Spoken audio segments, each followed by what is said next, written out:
Hi and welcome back to Cheeky Crypto. Today guys, we're going to be jumping back down into the charts for XRP to see what's been going on most recently and what I think is likely to happen next here with XRP. Now as I get into this, if you find it useful and informative, hit the like button. I really do appreciate that. If you happen to be new to the channel, why not go ahead and subscribe, tap the bell, select all notifications, and in doing so you will be kept up to date with everything that we do here at Cheeky Crypto. If you haven't yet joined us in Discord, links in the description down below. Fantastic community talking crypto 24/7. I don't think you'll be disappointed by what you find down there, so why not check it out today and let me know in the comments below what you think. Let's get right down into this then. So XRP has been correcting down since the 93 cent. This is something we spoke about yesterday, and you know, for the most part we're still on track here for that bounce upwards, right? So we're looking for a B wave up to kind of counteract any potential C wave down lower. Okay, now this is on a much larger scale. Okay, so I'm just kind of showing you kind of what I'm thinking in terms of the bigger move towards our E wave low. It is looking like our D wave is definitely going to be all the way down here. Okay, so that top at 93 cent. It doesn't appear that there's a requirement necessarily to have this move up into that $1 range, but I could be wrong on that. We'll kind of keep that reserved. We still might get that move upwards, but I think it's more probable that we're going to just pull this down after a B wave up. Okay, and that just lowers the D wave. It's fine. It doesn't actually change the structure too much at all. So what we're going to do is we're going to just quickly recap here. We have essentially this A wave down, this B wave bounce, this C wave here. This completes our A wave, and now what we're trying to do is find the B wave bounce upwards, right? And there's a few different areas that this might land, but I want to get into this structure that's appearing right here, so it gives us a bit of an idea, right? So it's very much an overlap kind of approach, right? We've got no clear definitive trend-based impulsive move or anything like that. So what we want to do is we just want to mark this up as an A, a B, and a C. Okay, the C wave actually fell short, but we have started to pull back down, and that's perfectly fine. Now the stochastic RSI, the momentum behind the price, is indicating to us that we're almost back down to the oversold area as we're lowering the price down. Now if we throw the volume on here, you can see that the volume is actually increasing on the way down a little bit here. So basically there's high selling pressure and fueling the price pullback here. So essentially more people are willing to sell than to hold right now, which, you know, considering the times, is interesting because you're selling towards the bottom of a move rather than selling at the top, unless there's active traders here, which is unlikely to see an increase in volume in that kind of degree, but there might be shorters or something like that going on. Nonetheless, the correction here, this pullback, will be over soon, and we should be thinking about that kind of move back upwards, okay? And because our B wave is much, much higher, this would not really even constitute a B wave on that kind of larger scale, okay? So ABC up, we'll probably have some kind of ABC down, and then we'll have some kind of ABC up. Overall, what that would look like would be ABC, okay?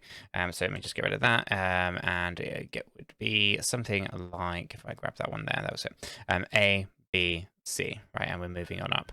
Okay, and as we kind of get into the larger kind of scale and we zoom out a little bit, let me just remove some of the lower noise, what you end up with is an ABC that might look like this.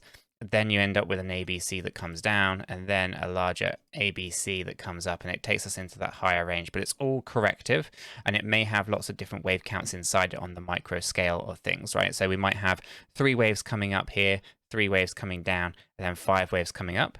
We then might have 5 waves coming down, you know, 5 waves coming down, 3 waves up, and then 5 waves coming down inside this little corrective move. Then we might have, you know, 5 waves up, 3 waves down, 5 waves up, right? And again, this is all corrective, because in total, what you'll end up with on the largest scale inside this B wave becomes just a very large A, B, C move, okay? So although there's lots of noise going on the smaller time frames, eventually you actually equate to the bigger picture overall, right? And you're just trying to dissect it down a little bit at a time. So for now, we should be thinking downward action, and then a little bit lower here with the price. I reckon there's a good level of support to be found down here, though. If we just bring this up a little bit here and bring it into view, essentially there's a lot of support to be found right inside this spot around here. So we could create something at about 76.83. Again, there's a lot also just here. This actually looks like a really strong level. So I'm going to just mark that one up right there, because that looks pretty good as well at 77.4. So if we start thinking about some kind of ABC right here, A, B, C, that might actually hold incredibly well. If the B wave goes up higher, that will even hold even better because it's got a much stronger chance of bouncing from this point. So looking pretty good from that kind of perspective there. I'm not overly concerned at this point about, coming down lower than the C wave at this particular moment in time. We should be thinking about the moves upwards before we get into the lower ranges on our E wave. Now I'm going to try to keep this a little brief. So what I'm going to do is I'm just going to come up into the larger time frame and actually give you the larger structure as things appear. So if I bring this right back out a little here, we can see that we're inside this triangular wedge. I spoke about this yesterday. I will move this down here and I will move that into there and we'll adjust that a little bit there. There we go. Okay, so what we end up with is this wedge. Okay, we have the A wave lows, okay, just over here. We have our B wave highs, we have our C wave lows, and we have our D wave highs. This means that we're going to be coming into an E wave low. Okay, this E wave low is our trigger point for an impulsive move and a huge breakout of this wedge on this daily chart, right? And essentially it means that we're going to move up massively. Now, what the catalyst for that is going to be, could be anything, right? It could literally just be that Bitcoin goes on a run and the market wakes up and just goes on a run with it. Alternatively, for XRP, it could be something to do with the SEC and Ripple lawsuit that breaks it out of this wedge, right? But there's something that's going to cause it. Until then, I think you're just going to this E wave, which is unpredictable. It can come down lower. It can break down before it moves up. It could be really short. It could finish right now and just blast off, right? This is an unpredictable wave. It has no real measurements to it. So with that bearing in mind, we could see this thing continue to pull back down until we get a break with the case or the market wakes up, or alternatively, something happens sooner and it just gets a breakout, right? It's an unpredictable area, but what we do know is the next move after this E wave is finished is a huge break upwards, okay? Now, if we zoom out even further, what we've actually got here, because of the lawsuit, we actually were tracking nicely for an impulsive move before Jay Clayton actually dropped the lawsuit on Ripple, right? And then we basically broke the structure. And basically since then, we've been lagging behind the rest of the crypto market. But as a result of that, what you've got here is an ABC move, this being your A wave up to the high points that we were in April. The B wave being this wedge that we're currently in right now, okay? And then the C wave that is much, much higher, which gives us our basically it's just short of $10 at $9.97 range, right? And we can overwick that if you wanted to, or the market might just do crazy things, right? So essentially, we're not impulsive like many of the other cryptocurrencies. We're heavily suppressed because of the lawsuit with Ripple and the SEC, and as a result, exchanges aren't listing it. It's not easy to get hold of. The rest of the world's okay, but the US is kind of screwed from an XRP point of view. So whatever comes out of this lawsuit, win, lose, draw, settle, whatever, I don't think it matters. Essentially, like the kin token, I went through that yesterday. It had a huge breakout 7 days after being classified as a security.